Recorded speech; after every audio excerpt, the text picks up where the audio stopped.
오늘 우리에게 주신 하나님의 말씀은 역대상 15장 1절부터 29절의 말씀입니다. 역대상 15장 1절부터 29절의 말씀.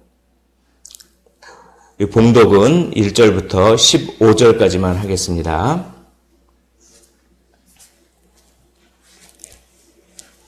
우리 찾으신 줄로 알고 우리 한 절씩 교독하시고 마지막 절 함께 읽도록 하겠습니다. 다윗이 다윗성에서 자기를 위하여 궁전을 세우고 또 하나님의 궤를 둘 곳을 마련하고 그것을 위하여 장막을 치고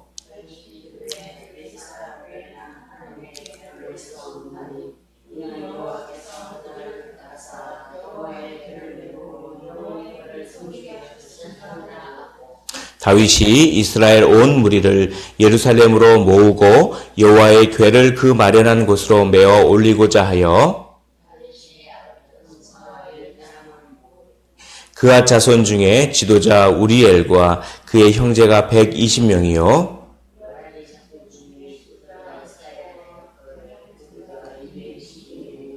게르솜 자손 중에 지도자 요엘과 그의 형제가 130명이요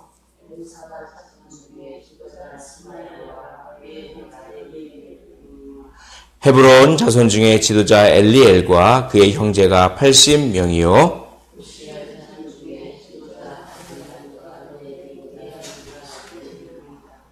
다윗이 제사장 사독과 아비아달을 부르고 또 레위 사람 우리엘과 아사야와 요엘과 스마야와 엘리엘과 암미나답을 불러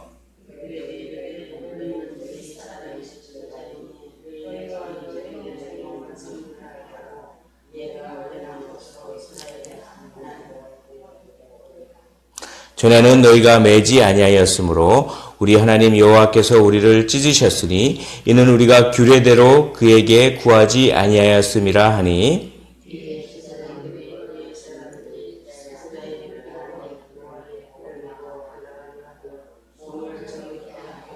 함께 읽겠습니다. 모세가 여호와의 말씀을 따라 명령한 대로 레위 사람 자손이 채에 하나님의 궤를 메어 어깨에 매니라. 아멘.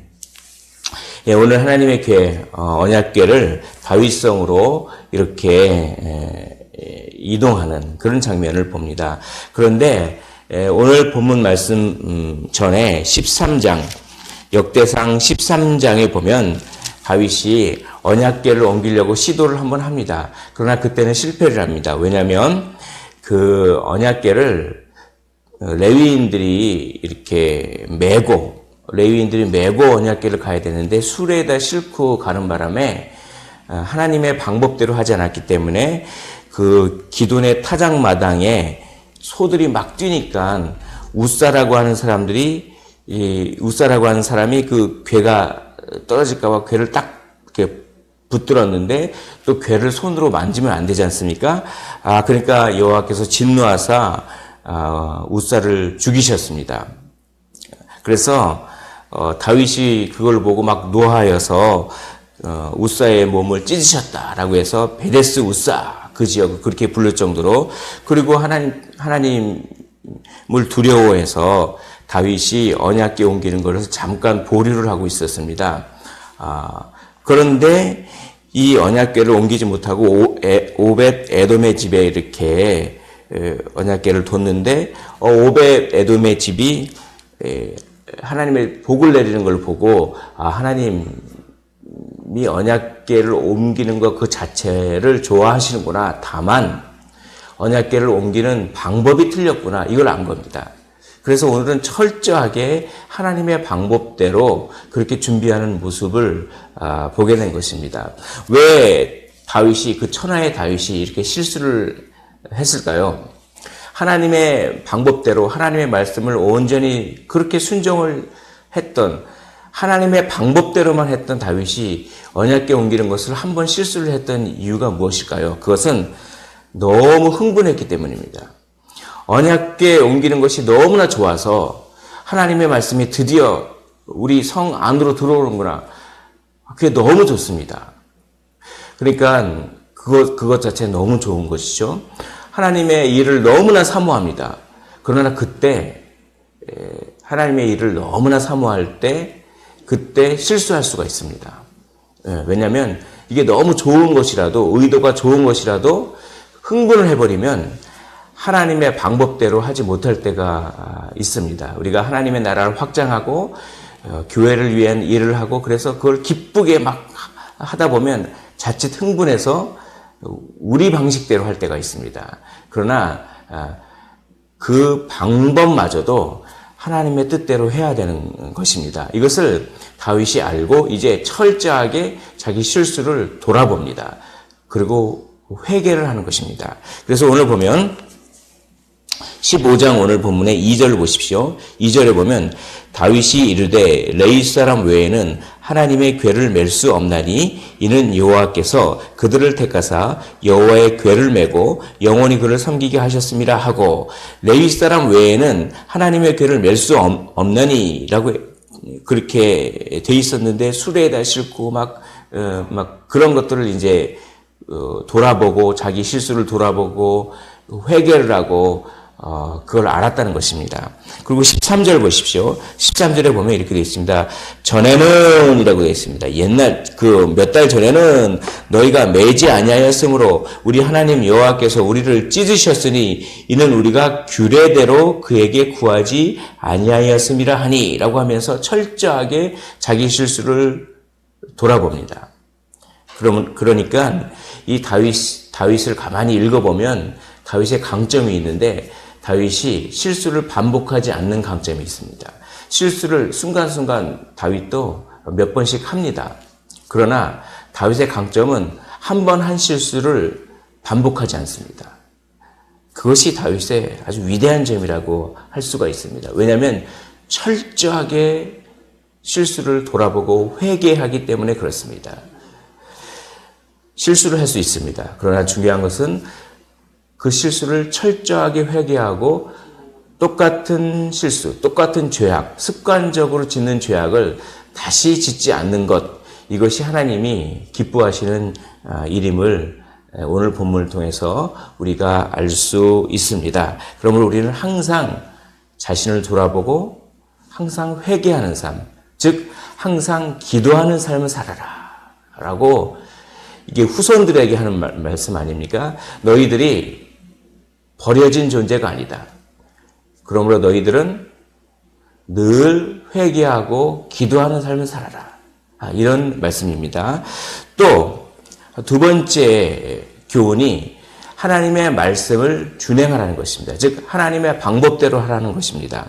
그래서 14절 보시면 이에 제사장들과 레위 사람들이 이스라엘 하나님 여호와의 궤를 메고, 그러니까 이게 여호와의 궤를 메는 것이, 레위 사람들이 여호와의 궤를 메는 것이 하나님의 방법이었기 때문에 그렇게 합니다. 올라가려 하여 몸을 또 성결하게 합니다. 15절 모세가 여호와의 말씀을 따라 명령한 대로, 말씀을 따라 명령한 대로 레위 자손이 채에 하나님의 궤를 꿰어 어깨에 매니라. 하나님의 방법이죠. 하나님의 말씀을 따라 명령한 대로 이렇게 하는 것입니다. 즉 말씀을 순종하는 삶을 살아라. 첫 번째는 회개하는 삶, 돌아보는 삶, 기도의 삶을 살아라. 두 번째는 후손들아, 이렇게 다윗이 했던 것처럼 말씀대로 말씀을 순종하는 삶을 살아라 라고 하는 것입니다. 말씀을 순종하는 삶을 살면 어떠한 결과가 옵니까? 26절을 보십시오. 오늘 역대상 15장 읽지는 않았지만 26절에 이렇게 되어 있습니다. 하나님이 여호와의 언약궤를 맨 레위 사람을 도우셨으므로 무리가 숫송아지 7마리와 순양 7마리로 제사를 드렸더라. 하나님이 여호와의 언약궤를 맨 레위 사람들, 여호와의 언약궤를 레위 사람이 맸다라고 하는 것은 말씀대로 순종했다라는 것입니다. 말씀대로 순종했더니 하나님께서 어떻게 하셨습니까? 도우셨으므로 말씀대로 순종하는 자를 하나님은 도우십니다. 왜냐하면 그것이 하나님의 영광을 위한 일이기 때문에 그렇습니다.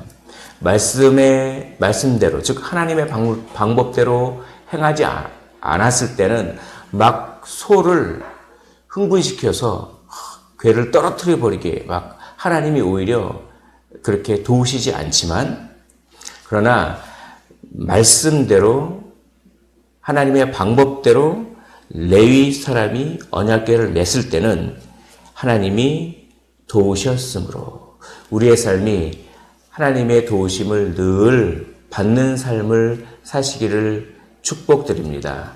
그것은 그냥 하나님의 방법대로 우직하니 밀고 나가면 됩니다.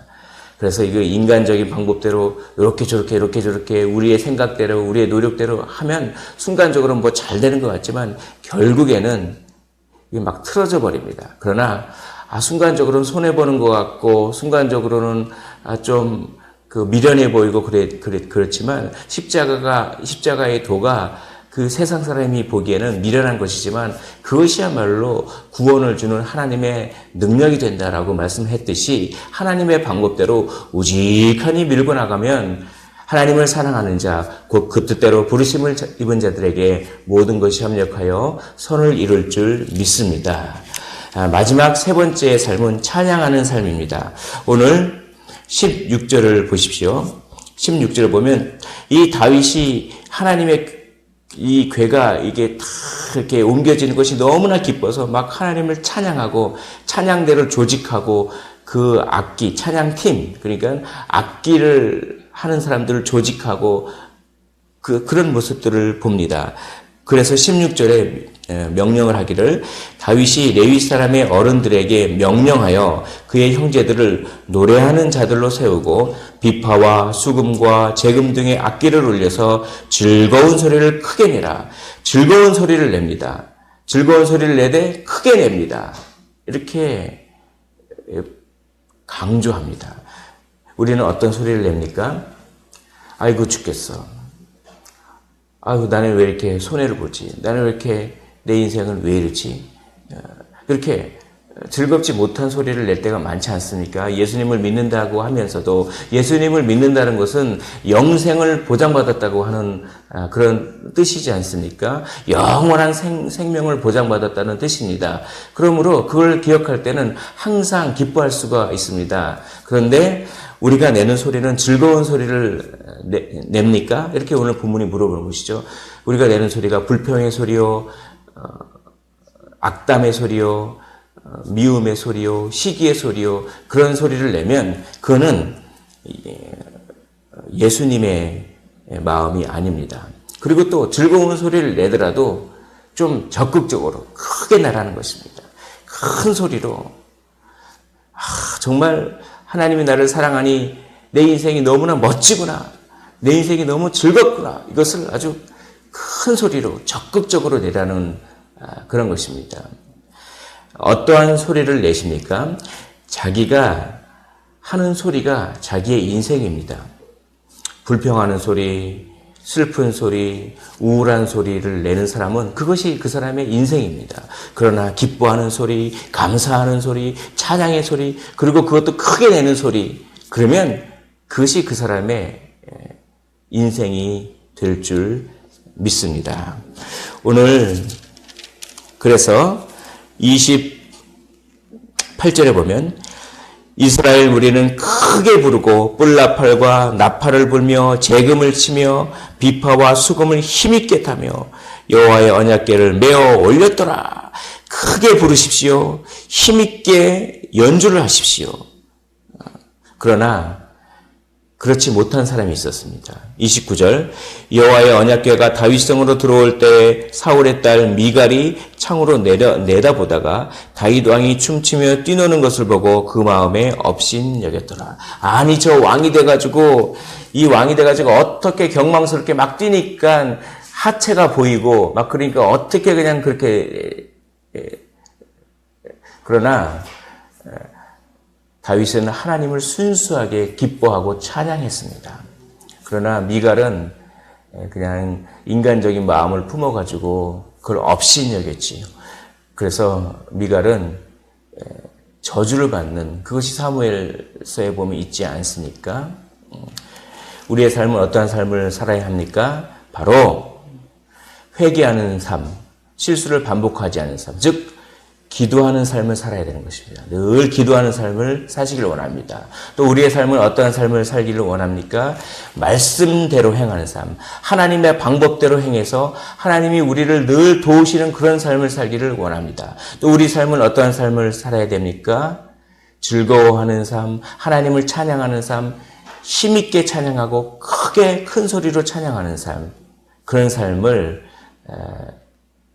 사시기를 주님의 이름으로 축원을 드립니다. 그렇게 살 때 하나님이 크게 도우시고 하나님이 우리의 인생을 책임져 주실 줄 믿습니다. 기도하겠습니다.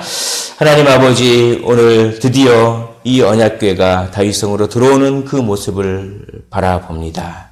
하나님, 우리의 삶도 언약궤 되신, 말씀 되신 예수 그리스도가 우리의 마음 중심에 들어오셔서 우리 마음 중심에 하나님의 말씀을 모시고 사는 그런 삶을 살게 하옵소서. 하나님, 늘 기도하는 삶, 회개하는 삶, 실수를 반복하지 않은 삶을 살게 하시고, 늘 하나님의 방법대로 하나님의 말씀을 순종하는 삶을 살게 하시고, 늘 찬양하는 삶, 늘 기뻐하는 삶, 큰 소리로 주님을 그렇게 높이는 삶을 살아드려 주님께 온전히 영광 돌리는 복스러운 삶을 살게 하옵소서.